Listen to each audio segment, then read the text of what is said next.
Hi, everybody, and welcome back to Forced Fandom, the show where one person tries to force another to like the things that they love. Here with me for yet another episode is journalist Emily Bamforth. Hi, Emily. Hi. How are you? Just dandy. Looking forward to talking some Twin Peaks. That's right. As people may know, we've been talking about Twin Peaks all season, and this week we watched episode 5, which is called The One-Armed Man. And it's all about the one-armed man. Well, not all about, but it's mostly about the one-armed man. So, we are past the halfway point. Does it feel like Woo! does it feel like we're moving along a little bit faster now? Um, yeah, I guess. I don't know, dude. Like this week was slow. I felt like it was very slow. Yeah, I mean, this is a lot of like filling in gaps that in information that we already kind of knew. Yeah, it's a lot of like connecting the dots and a lot of connecting the surreal with the real, which as last episode revealed, I am very into. So, yeah, it was good. It was good. It was just slow. Like nothing really happened. Well, then let's see if we can work through our discussion of it relatively quickly, since apparently nothing really happened. Okay, Nothing. so we start the episode with a visit to Mr. and Mrs. Palmer, Hmm. and Deputy Hawk is there, sketching a picture of Bob based on Mrs. Palmer's memory. And then Mr. Palmer comes in and kind of taunts her about her visions, and reveals that she had the second vision about the necklace, which she then also tells to the police. How do you feel about visions, the Palmer's family relationships, etc.? Well, the dad is being kind of awful now, and it's like it's really sad to watch these two people like slowly crumble. Like they're very much crumbling. Their relationship is crumbling. On top of that, I think it's interesting that Twin Peaks police is using visions and dreams as pieces of evidence. To be Um, fair, I don't think they would be doing that if Agent Cooper wasn't making them. to be fair, Adrian Cooper's a little bit of a Looney Tune, isn't he? But like at the same time, they still don't seem surprised. They're like, "Oh, you've been having a vision? Really? Tell us more about that." And like, which is fine because I guess like you could play it into the subconscious is like revealing the like knowledge that she has, but like I don't think it's so weird that these are accurate. Like it's so weird that these are accurate. That's fair.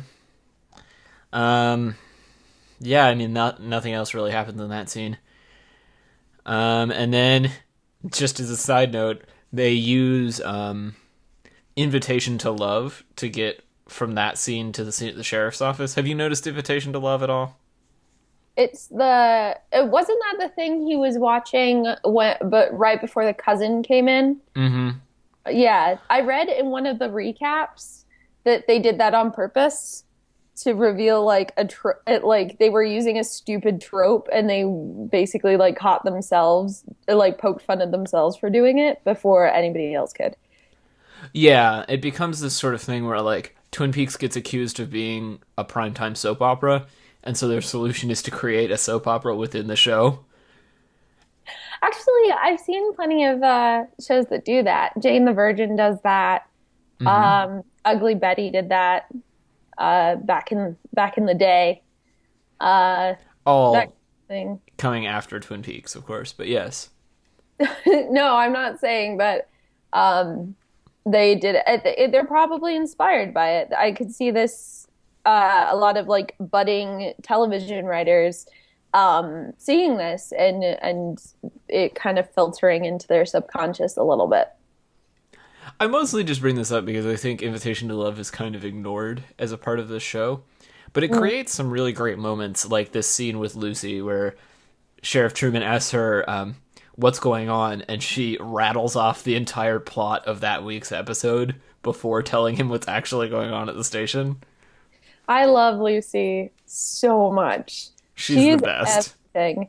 And she, just this week especially, was like a shining moment. I don't know what that actress went on to do, but I hope she went on to do something awesome because she was amazing in this show. Like the fact that she's being so sassy to Andy and we don't really, well, are we supposed to know why she's mad? No, Because I have no idea. you're not supposed to know. I'm like, I'm sure he did something stupid. He's not a very bright guy, but like, she's so hilariously sassy throughout this entire thing. Yeah, she's great. I love her so much. She's only second after the log lady in my list of favorite characters. Fair enough. So back at the police station, we get to question Dr. Jacoby, who you Oh, also are fond of. I do love me some Dr. Jacoby, especially now he's wearing like different colored lenses and like playing with golf balls and like all this ridiculous stuff. It's awesome. I love me some Dr. Jacoby. And my first note for this scene is doctor-patient confidentiality does exist. Because I know I you were really upset about that. I know. I thought about that too. I was like, "Oh, there we go. There's that doctor-patient confidentiality that we were talking about." And he seems to honor that. So that's nice. Good job, Dr. Jacoby. You're unprofessional in a lot of ways, but this one is not one of them. And then he proceeds to tell us some things that we kind of already knew. Um, Your girl has a habit. yes, the problems of our entire culture are sexual. I was like, "Okay, Freud, like you want to calm down a little bit?" And my personal favorite, Laura had secrets. As if we didn't already know that by this point in the show. Yeah, it's basically hammered into our heads now that like Laura loves cocaine. Like in case you forgot, Laura was on cocaine. Like just all the time. That's all they ever talk about. Now, the piece of new information we get here is the mention of him following someone in a red Corvette. And Leo Johnson owns a red Corvette. Which we then see him drive later. Yes. Yep. Yep. Good information. Good job, Dr. Jacoby. So, like, immediately after that, we get Albert's test results. Did anything surprise you there? Dude, fuck Albert. He needs to calm down. You hate Albert, like, so much. I do. I really do. He's such a douche canoe. Like it's wait, am I allowed to say fuck on this podcast? Yes, you're allowed to say that. Okay, good. Because that warrants that. That's ridiculous. No, I wasn't incredibly surprised by the test results. Yeah, 2 types of twine. We already knew she was tied up twice. Bird bites. Birds. The birds. It's not those kinds of the birds. Can we edit a clip in of I don't someone think that'll count as fair use, unfortunately. Birdemic, maybe. Uh, So then Hawk comes in with the sketch from the Cooper's house, or not the Cooper's house, the Palmer's house, and shows it to Cooper. And surprise, surprise, it's the man that Cooper saw in his dream, but we already know that because we saw his dream. Yep, but now they know that. Right. And then it's time for Emily's favorite part of Twin Peaks. Sawmill politics. Yeah! House of Cards theme song. So Catherine and Ben are sleeping together. Wah! Josie is following them around. Like a creep, because she is. And then Ben Horn says, we want the headline to read, Josie Packard torches Mill in bankruptcy scandal, not giant weenie roast. Quality, top quality banter. Yes. Right there. The banter in that scene was top notch. Yes. Anything else important there? Not really, except it's funny that, like, Andy dropped his gun and they were I was just going to like, get to that when we start talking about the one-armed man, but yeah. So Yep. the cops are at the same hotel at the same time because they're looking for the one-armed man. yes. Andy drops his gun, like you do when you're Andy. Poor guy. So Walk me through your impression of the one-armed man. He seems like an earnest gentleman. He's very he and this Bob character are very close. But I didn't know Bob was in a coma. So that's interesting. Yeah.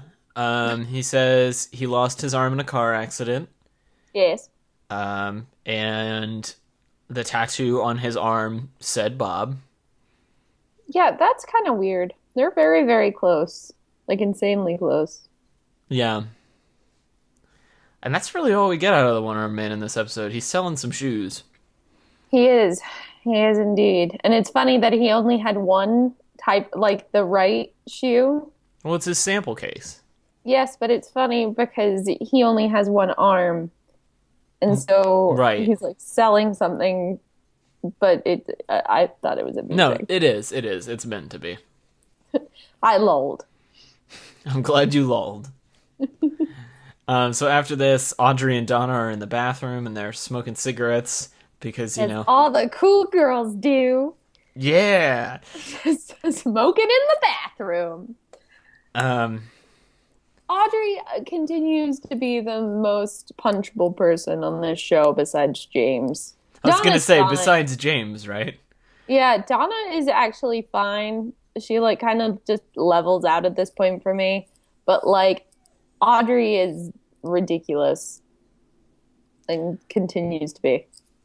But she knows things about Laura.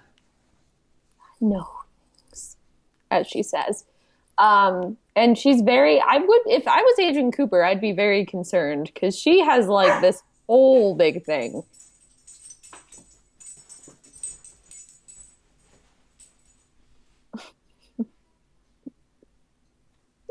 Sorry, what? Oh my gosh. One of my roommates just came home, so let me shut the door. Okay.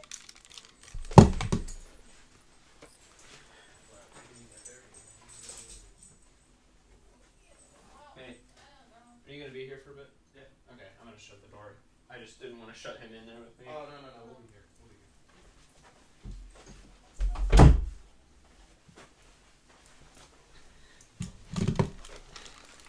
Okay. Magic gets really upset if I shut him in here and we're the only ones here Yeah. because he gets nervous. Oh, little baby. Okay. So we were on Audrey being ridiculous. We can continue from there. Okay. So, I mean, neither of these characters are giving us new information because we've seen them discover all of this information. But does it surprise you that Audrey and Donna are going to work together? A little bit. I mean, I feel like Audrey will just use people to get whatever she wants. And Donna doesn't really have much of a personality. So, like, she's easily steered. Obviously, because she's dating James. But, like, it's it does surprise me. I'm not really into this whole Nancy Drew thing that they're trying to do. But, like, the more people trying to figure out who killed Laura, I guess, the better. You're not worried that they're going to get in over their heads? Get into some crazy antics. Yeah, some Scooby-Doo and the Gang style antics. Well, I really want to know what happened with the necklace. That is the biggest thing. And I have a feeling that the girl guides are going to be on that pretty soon. The girl guides. So from there, we get to spend more time with a character who you really didn't have any thoughts on last episode, Norma. Oh, poor Norma. I knew you would feel bad for Norma. She's such a nice lady. How do all of these women get into these relationships? You know why? Because they date people like James in high school. And then this is what happens. No, like everyone in Twin Peaks has a very, like, and I will continue to mention this forever, with the exception of like Donna's parents, like everyone in Twin Peaks has a really screwed up relationship. Mm-hmm. And this is no exception. I think her husband is going to be interesting. He's actually probably the most interesting character I've found thus far. Like I am the most like his first impression was very intriguing to me. So, I guess explain him and your impression of him. Like, what do you understand about him so far? Well, I This is understand. Hank, of course, for people who are maybe lost. Yes, Hank. He has a weird domino. He wants to get out of jail because some mysterious bad thing is going to happen to him if he stays in there. He's very manipulative, very, but he's still like very suave in a way because he's getting her to help him. Which I don't. She could have easily landed him in jail for like the next. Like she could have gotten his parole denied, but she helped anyway. And on top of that, I don't know. He's just very convincing. Also, is it weird? He was in a car accident, right? That's why he got put in jail. Something. He hit someone on the side of the road. One-armed man was in a car accident. Mm-hmm. That's a very good conclusion to draw because that's the only car accident we've ever heard of in the show. And so, thusly, he might have hit this man and cost this guy his arm. Yeah. Which I don't know. I don't know. That's funny that they're connected. Why is Bob in a coma? Did I miss that? We'll get to that in a second. Okay. So, we're kind of jumping ahead, but Hank does get his parole. He does. And the episode, for them, more or less ends on that note.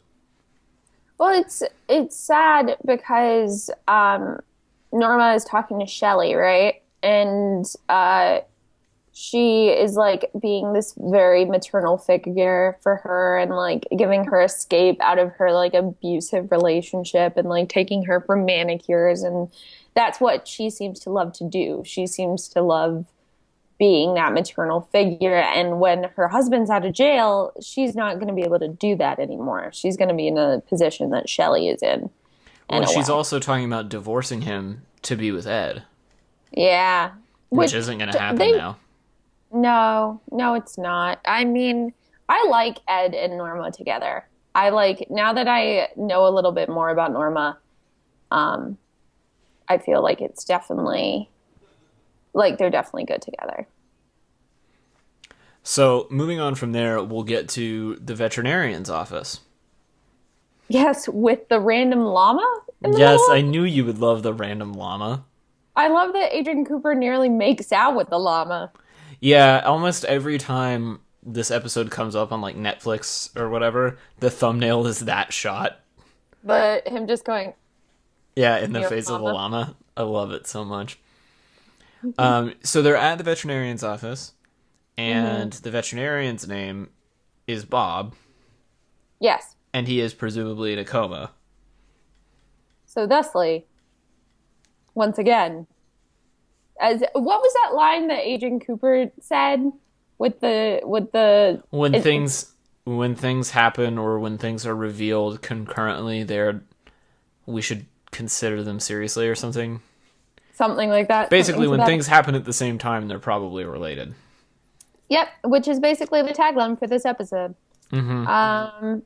But no, it's very interesting. And then they grab the files and they're looking for birds.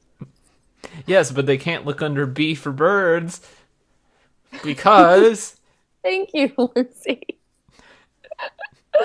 Oh my goodness. why can't they look under B for birds? Why can't they look under B for birds? Because the files are organized by the name of the pet. Oh yeah, I forgot about that. Yeah.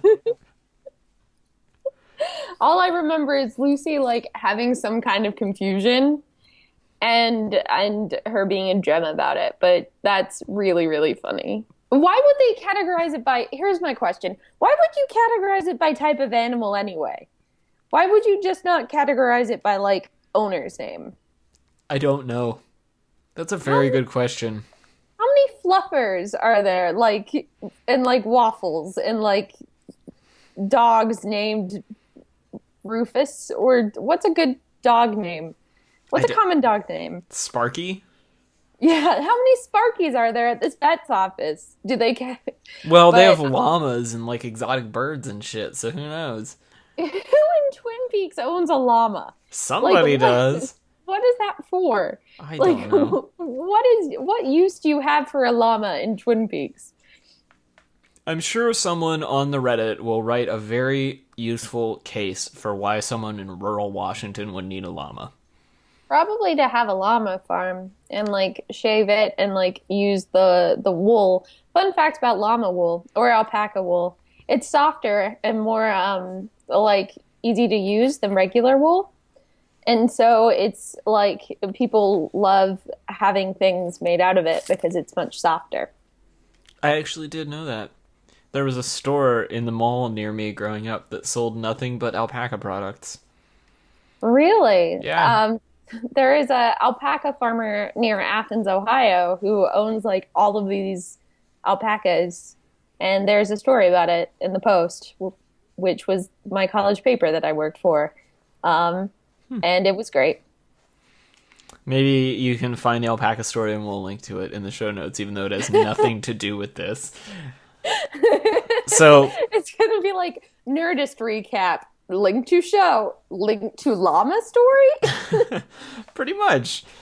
So, after that, Bobby and Shelley are making out at Leo's house. Yeah, that was awkward. Mainly because I wasn't watching it here. I was watching it at my friend's apartment, and her roommate walked behind me. And I had like my headphones in, and like my friend was doing work across from me, and it just zoomed in on their faces while they were making out as the roommate walked behind me, and I was like, okay, you're gonna think I'm weird. Like, please don't read into this. But yeah, they're making out and they're being very gross with each other. I don't support that relationship at all.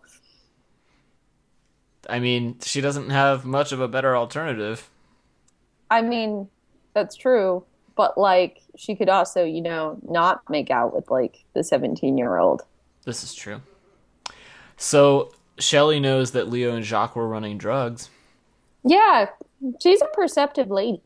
She is. She also gives the bloody shirt to Bobby, Yeah, Bobby seems like he's got a plan. He seems like he's a man with a plan. which we learned later. He is. Yes, he's very much a man with a plan. Let's, I mean, we pretty much covered. No, we haven't yet. I'm sorry. We have to go through a few more things before we get there. But yeah, so Bobby has a plan and Shelley has a gun that she has no idea how to use. No. Well, in the way for its intended purpose. Right. She's very good at using it to suggestively remove clothing. Yes, that is a specialty that she has. Yes. So after she has put her clothing back on, she returns to work and talks to Norma, like we said, about how much she hates her husband.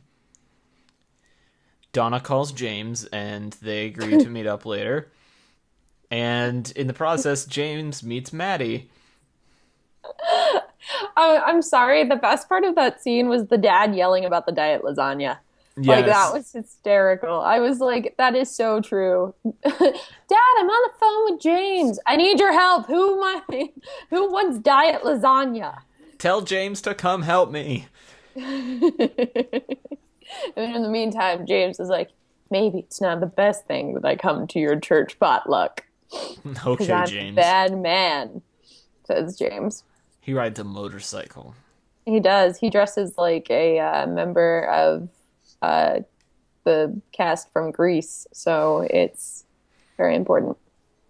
So then James runs into Maddie. Mm-hmm. What'd you think of that scene? I mean, I don't really have much to say about it. Do you want to run it down?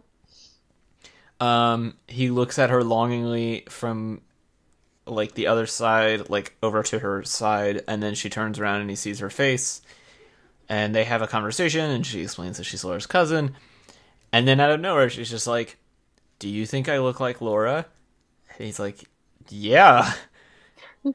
And that's basically the extent of their interaction. I just don't want anything to happen with that. You, Like, you're afraid that James and Maddie are gonna hook up? well, apparently everyone jumps on that train. Like, everyone jumps on the James train. Jumping It's, on the James train. I just don't get it. Why?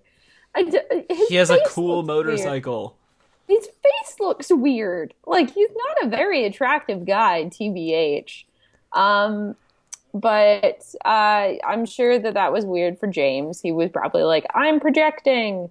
But no, there's not really much to say about it. I'm interested to see where it goes, but Hmm. like he looked very lovingly at her, which doesn't make much sense since he was running around on Laura. So, Well, Laura was running around on Bobby with James.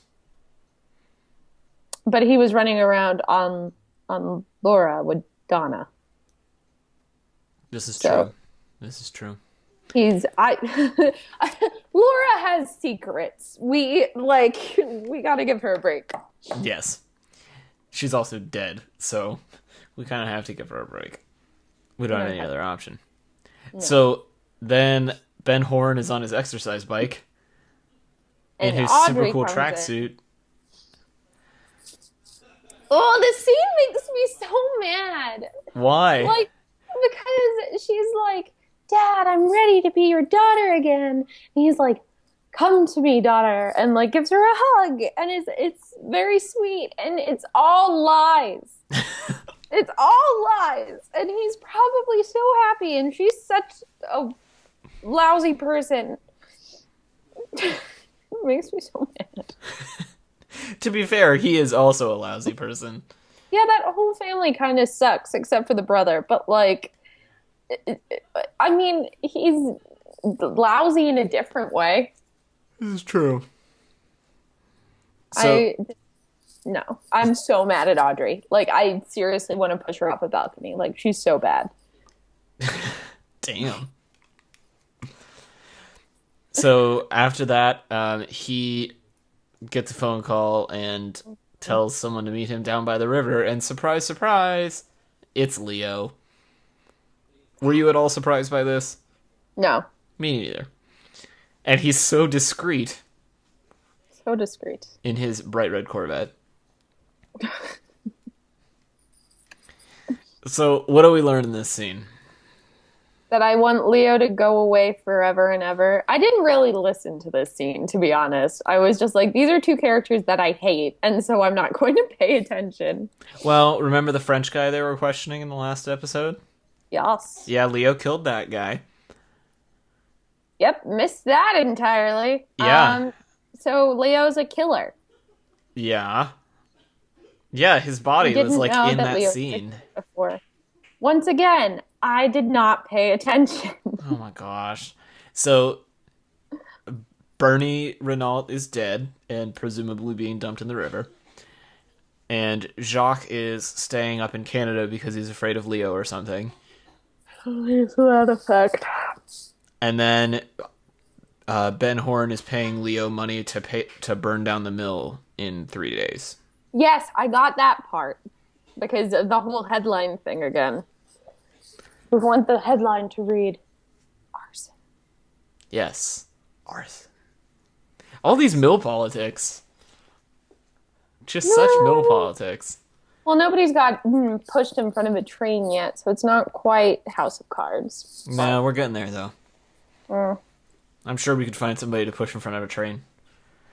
Are there trains in Twin Peaks? I feel like a lot of trains would go through there. I actually don't know. That's a good question. So anyway, elsewhere in the forest at night, Donna and James.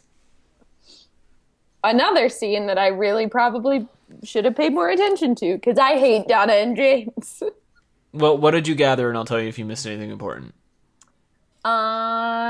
They went and they looked, and the necklace was gone. So her vision was accurate. And so they were like talking about how the killer would have had to see them go there and would have had to like follow them. And then they were talking about the visions, and then there was a dramatic pan to an owl, which is the header on the Twin Peaks board, on Reddit. And now I get it because I never understood why it was an owl. I just thought it was like a nice scene of nature from Twin Peaks that was at the top of the Reddit board. But I don't know what the owl is about. The owls are not what they seem. God, wait, are there supernatural elements in this? Like, beyond the visions and the dreams and the whatnot, are owls like... Literally all I can tell you is the owls are not what they seem. They're robots. I don't think they're robots. They're robots. And Albert is running them out of his lab, and Albert knows all. You have a really odd conspiracy theory about Albert, a federal agent who you just happen to dislike. I truly have crazy conspiracy theories about all people I dislike. Remind me to never get on your bad side. Then the last scene in this episode is back up at the cabin in the woods, and we get some awkward banter between Pete and Josie about fish. About fish. Because it seems like the only thing he can ever talk about is fish. And she knows nothing about fish. No, she doesn't know anything about fish. But she's willing to make a run at the money. Yes, she is. And then she opens an envelope. What's inside? Oh my God. This is like, I remember she went like this afterwards, but I can't remember exactly what it was. What was in it? It was a drawing. A drawing? Do you know what the drawing was of? No, what? It was of the domino. Oh. No, I missed that. And then she gets a phone call. From Hank in jail. I remember this. Yes. So he was calling to make sure that she got his message. And then he starts sucking on the domino. Yes. That is something that confused me, right? Like, what possible connection can these two characters have? I mean, it's hard to say. We don't really know anything about Josie other than the fact that her husband died. Yeah, wait, what happened to her husband? I forgot. How did he die? He supposedly died in some sort of accident. A car accident? Maybe? I don't actually remember. Somebody will fact check me on Reddit and put it in the comments, but I want to say it was a car accident. So did he kill her husband then? Potentially. I mean, she already suspects that, what's her name? Catherine had him killed. So, I don't know. I would rather think that he made the one-armed man lose his arm. Like, I think that's probably more up the alley, but I cannot imagine how those two people are connected. That was a good cliffhanger. This show excels at cliffhangers.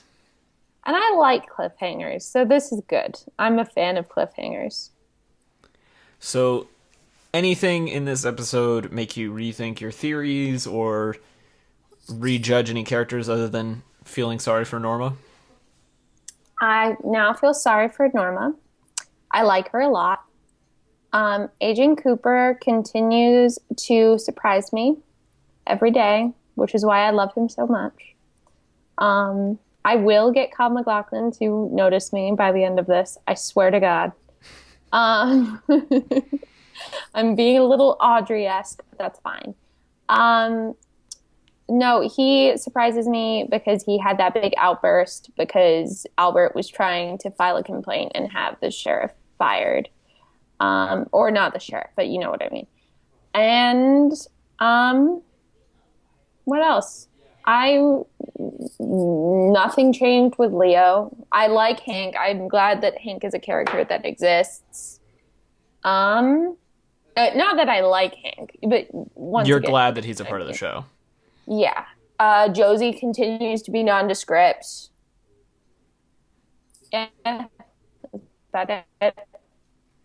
Do you feel like Thing you're is getting? very much. I don't know, like this whole Bob thing, this whole random doctor, not doctor, veterinarian, like this whole idea that a random veterinarian killed her is very confusing to me. That's understandable. Because, like, you wouldn't think it'd be a random person.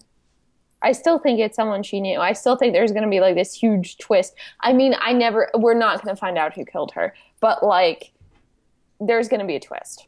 Oh yeah, of course. There's Of always a course. twist. It's Twin Peaks. Right. So do you feel like you're getting a better grasp on why people are so into this show? Yes, because it's like nothing I've ever seen.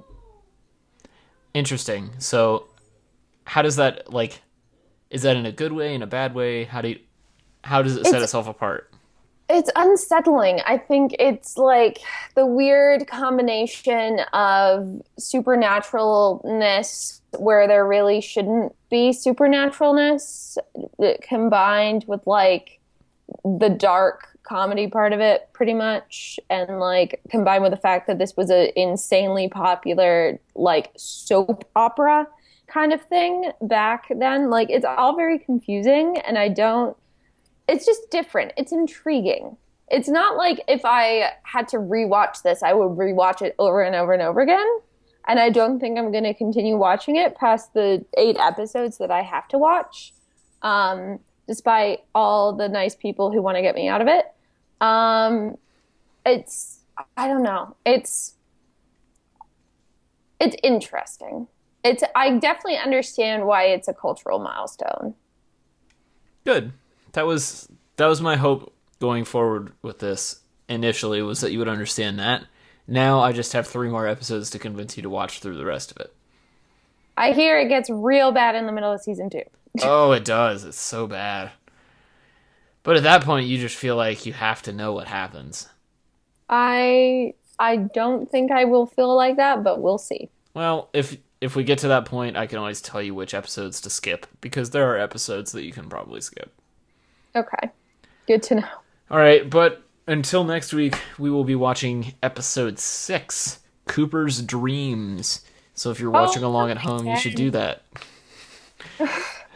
Emily is not mentally or physically prepared for more dreams. No. The last one threw me for a loop for like a week. Well, sucks to suck. If people want to see how you react to that, where can they find you? Maybe I'll live tweet that one. I feel like I needed to like refocus myself because I keep having these random blackout moments in the middle of episodes where I can't remember what happened. They can follow me at Emily M. Bamforth. And I'll try and motivate myself to live tweet it during the week. Taylor will probably not do that with me because he looks very tired. I am very tired. Well, you can find me on Twitter at TC Olmstead. We will also be posting episodes, as always, on r/Twin Peaks and r/The Black Lodge. Join in the conversation over there. It's really fun. Yep. Until then, we're going to watch some more Twin Peaks.